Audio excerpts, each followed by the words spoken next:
ये हम इसके ऊपर केचप भी डाल सकते हैं। मैं एक तरफ केचप डालता हूँ आपको दिखाने के लिए। बच्चों के लिए केचप डाल सकते हैं।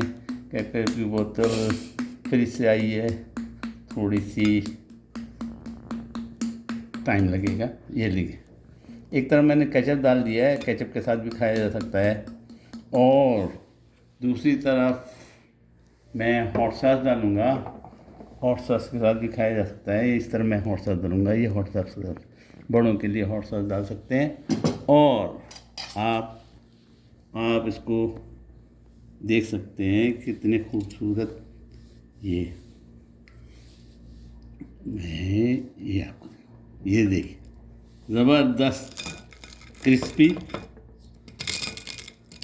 और चाहे तो आप इसको लंच और डिनर में भी बना सकते हैं, अंडे के बगैर कुछ और रखें। ये देखिए क्रिस्पी ज़बरदस्त।